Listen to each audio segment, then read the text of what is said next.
ललकार पाकिस्तान के ऐसे कमांडो की दास्तान जो लड़ाई झगड़े को पसंद नहीं करता था। सियासत ने, हालात ने और पुलिस ने उससे उसका प्यार छीन लिया।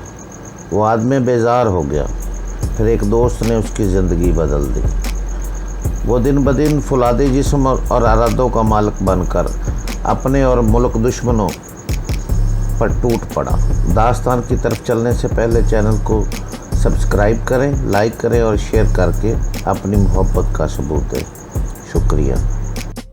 ललकार किस्त नंबर 49। इमरान ने जेब से मोबाइल निकाला और बोला, इस तरह जोर आजमाई करोगे तो सबका नुकसान होगा। मैं मैडम सफूरा को कॉल मिलाता हूँ।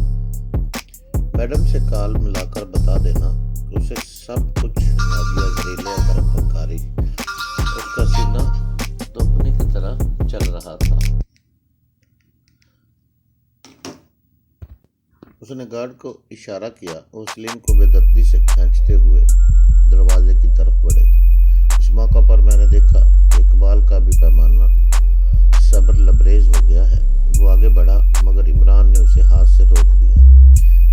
भी करने से पहले मैडम सफूरा से बात करना चाहता था और ये ऐन दानिशमंदी थी। गार्ड सलीम को खींचते हुए ले गए। सलीम का चेहरा जर्द था और वो बेचारगी से हमारी तरफ देख रहा था।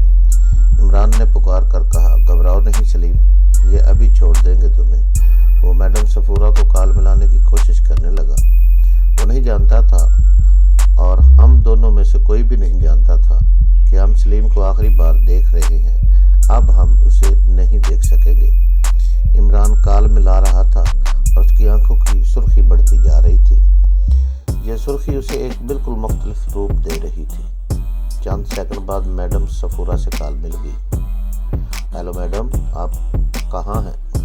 इमरान ने पूछा। दूसरी तरफ से मैडम ने कुछ जवाब में कहा। इमरान गंभीर लहजे में बोला, मैडम यहाँ बहुत ज्यादती हो रही है। आपकी इजाज़त से गार्ड सलीम को थोड़ी देर पहले हमारे पास लाए थे। मैडम नादिया उसके पीछे पीछे यहाँ आ गई। उनके साथ ही 6-7 गार्ड भी थे। वो सलीम को ज़बरदस्ती अपने साथ ले गई है। उन्होंने बद की है।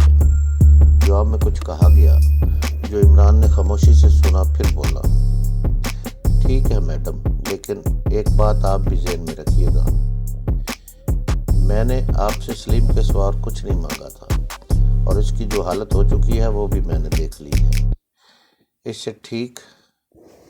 उससे ठीक तरह खड़ा भी नहीं हुआ जा रहा। मैडम नादिया अपने दिल की सारी भड़ास इस पर निकाल चुकी है। अब वो उसे मुआफ़ कर दे तो यही बेहतर है। इमरान की आंखें सुर्ख थी और अंदाज़ा होता था कि वो बहुत कोशिश करके अपने लहजे को नॉर्मल रखे हुए। उसने फ़ोन बंद किया तो इकबाल ने बेकरारी से पूछा, क्या कहा मैडम ने? कहती है मैं 10-15 मिनट में पहुंच रही हूँ, फिर बात करती हूँ नादिया से। मैडम सफूरा की वापसी तकरीबन आधे घंटे बाद हुई। वो सीधी नादिया वाले पोर्शन में पहुंची। दोनों बहनों की ये मुलाकात हमारी तवक्को से ज़्यादा देर तक जारी रही। हम बेचैनी से इंतज़ार करते रहे। तकरीबन 2 घंटे बाद मैडम सफूरा हमारी टैक्सी में आई। उसका चेहरा मामूल से ज़्यादा संजीदा था। उसका ज़ाती गार्ड उसके हमरा था। ताम उसने उसे बाहर ही छोड़ दिया। वो हमारे पास आकर बैठ गई। उसने एक गिलास ठंडा पानी पिया, फिर सिगरेट सुलगाया और बोली, मिस्टर इमरान, एक बात की तसल्ली रखो, जो प्रॉमिस मैंने तुमसे किया है वो ज़रूर पूरा करूँगी। सलीम को कुछ नहीं होगा और वो यहाँ तुम्हारे पास भी पहुँचेगा। इसमें थोड़ा सा टाइम ज़रूर लग सकता है। हो सकता है कल तक मामला निमट जाए। मेरे आने से पहले नादो का दिमाग बहुत घुमा हुआ था, लेकिन अब वो मेरे समझाने से काफ़ी हद तक संभल गई है। असल में मैं ये बहुत उलझी लड़की है। बचपन से ज़िद्दी है और किसी वक्त इसकी आदत ख़तरनाक हदों को छू लेती है। वो आपकी बहन है, आप उसके बारे में ज़्यादा जानती हैं। मगर सवाल ये है, जब 2.5-3 घंटे पहले सलीम यहाँ आया तो आपकी इजाज़त से आया था? इमरान ने कहा, मेरी बात हुई थी नादो से और उसने नीम रजामंदी भी ज़ाहिर की थी। मैं समझी कि वो मान गई है, लेकिन कुछ कसर अभी बाकी थी। खैर, परेशान होने की ज़रूरत नहीं, मैं 1 आध दिन में संभाल लूँगी उसे। गुस्ताखी माफ, इमरान ने कहा, मुझे लग रहा है कि आप भी उनके सामने बेबसी महसूस कर रही हैं। ऐसी कोई बात नहीं,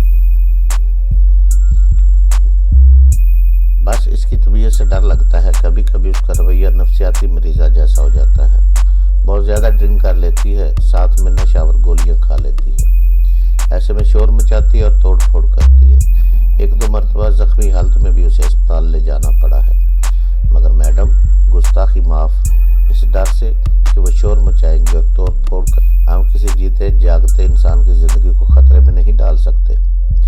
हमने देखा और आपने भी देखा होगा कि सलीम को किस बुरी तरह मारा पीटा गया है। रबड़ के पाइप पर तार लपेटा हुआ था और उसने कई जगह से सलीम की चमड़ी उधेड़ दी थी। इसे तो अस्पताल पहुंचाने जाने की ज़रूरत है, मगर वो फिर से उसे टार्चर सेल में ले गई है। उससे अब और मारपीट नहीं होगी, मैं तुम्हें गारंटी देती हूँ। बाकी मैंने अभी खुद उसकी बैंडेज वगैरह कराई है, वो इस वक्त सो रहा है। मैडम ने सिगरेट को 2 गहरे कश लिए और सोफे की कुर्सी से टेक लगाकर बोली, दरअसल बंदा अपने दिल के हाथों मजबूर होता है। तुम लोगों में की भी ऐसी कोई ना कोई मजबूरी ज़रूर होगी। मेरी और नादो की उम्र में कुछ बहुत ज़्यादा फ़र्क नहीं, लेकिन मैंने उसे हमेशा अपने बच्चों की तरह समझा है। वो सबसे छोटी नहीं थी। वालिदैन एक हादसे में हमसे बिछड़ गए। इस वक्त नादो की उम्र बस 8-9 साल थी। मैंने कोशिश की कि उसे माँ बाप की कमी महसूस ना हो, उसकी हर ख्वाहिश पूरी करने की कोशिश की। शायद यही वजह थी कि वो खुद सर होती चली गई। वो मेरे लिए एक प्रॉब्लम चाइल्ड बन गई और किसी हद तक अब प्रॉब्लम चाइल्ड ही है, मगर कुछ भी है, मेरे ऊपर बहुत सी जिम्मेदारियां हैं और मैं इन जिम्मेदारियों को ऑन कर भी करती हूँ। जब मामला कुछ ऐसा हो जाए कि एक तरफ बहन की मोहब्बत और दूसरी तरफ जिम्मेदारी हो, तो मेरा झुकाव अपनी जिम्मेदारी की तरफ ही रहता है। लिहाजा माय डियर, तुम बेफिक्र रहो। तुमने मेरे लिए एक बहुत बड़ा काम बड़े खूबसूरत अंदाज में किया है। इस काम के बदले तुमने जो कुछ मांगा है वो तुम्हें ज़रूर मिलेगा। आपकी तारीफ और तसल्ली का शुक्रिया, इमरान ने कहा। सदीकी आजकल बहुत परेशान है। मैडम सफूरा ज़ेर लब मुस्कुराई। यकीनन उससे ज़्यादा दुख इस बात का होगा कि उसने जो कुछ किया अपने हाथों से किया। खुद ही मुजस्मे को छत के खुफिया खाने से निकाला और खुद ही तुम्हारे हवाले किया। उसने वहाँ किला रोहतास के इर्द गिर्द काफ़ी तहलका बचाया है। जिस बस्ती का तुमने नाम लिया था, वहाँ से पुलिस ने कई अफराद को पकड़ाया और पूछगछ की है। 1-2 लाख रुपया पुलिस वालों को भी खिलाया है सदीकी ने। वो हर उस गांव पर छापा मार रहा है जिस पर सदीकी और उसके बंदे थोड़ा सा भी शक ज़ाहिर कर रहे हैं। कई इलाकों में गट्टा बेचने वालों की भी शामत आई हुई है। आपकी तरफ तो ध्यान नहीं गया उसका? इकबाल ने पूछा।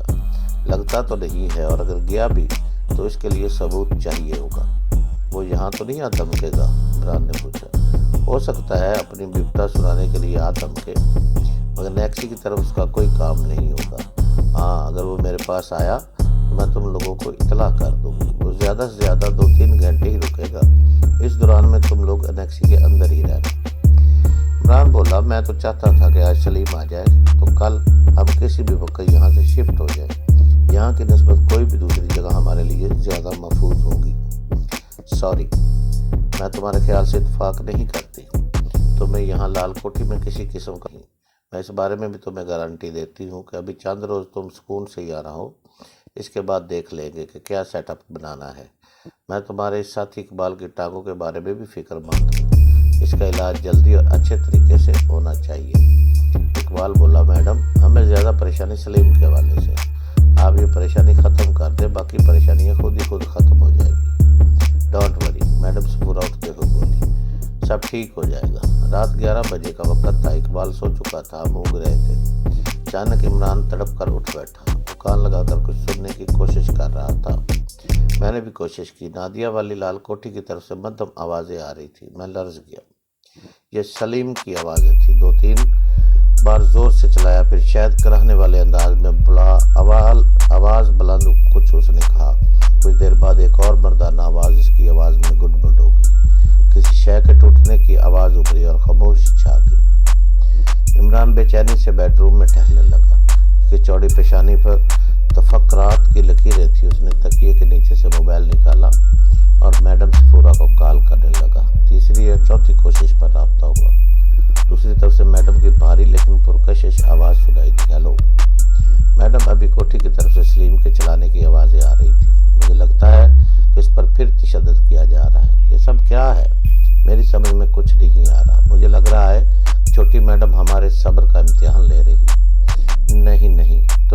फहमी हुई है। मैं भी फ़ोन करके पूछती हूँ, बल्कि खुद जाती हूँ। मैं तो फ़ोन ऑन रखना, मैं कॉल करूँगी।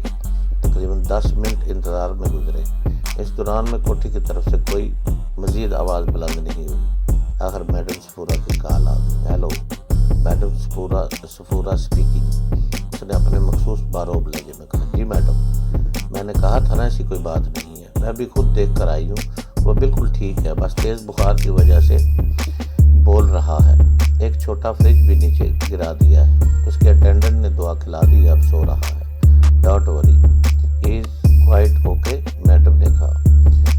अंदाज़ा होता था कि मैडम ठीक कह रही है। बुखार वाली बात भी दुरुस्त थी। कल सलीम हमारे पास आया था तो उसके चेहरा बुखार से दमदमा रहा था। ये बुखार शायद उन जख्मों की वजह से था जो तशद्दुद का नतीजे से और कई दिनों से उसके जिस्म पर मौजूद थे। रात का बाकी सामने सोते जागते गुजारा। ये सुबह तकरीबन 10 बजे का वक्त था। नेक्सी की तवील खिड़कियों से बाहर दोनों इमारतें नजर आ रही थी, जिन्हें लाल कोठियाँ कहा जाता था। इमारतों का दरमियानी सब्जादार और हमारी नेक्सी का छोटा सा बगीचा भी दिखाई देता था।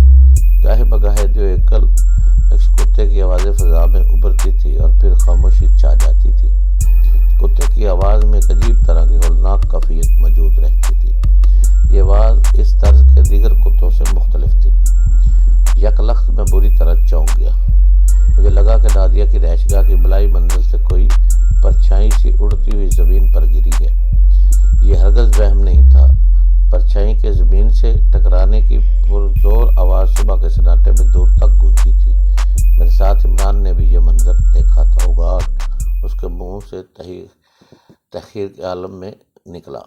वो एकदम पलटा और बाहर की तरफ दौड़ा। मैं उसके अकब में गया।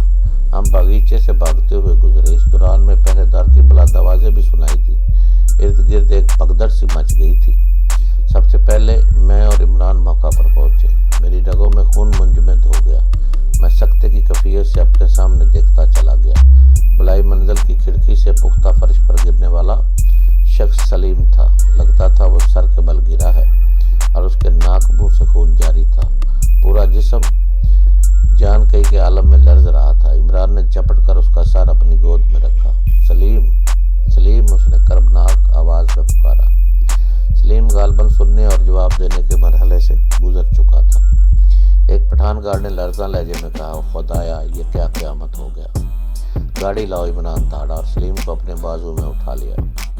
हम इस हालत में पोर्च की तरफ बढ़े कि एक ड्राइवर भागता हुआ गाड़ी की तरफ गया और उसके दरवाजे खोलने लगा। इमरान ने सलीम को गाड़ी की पिछली नशिस्त पर लेटाया।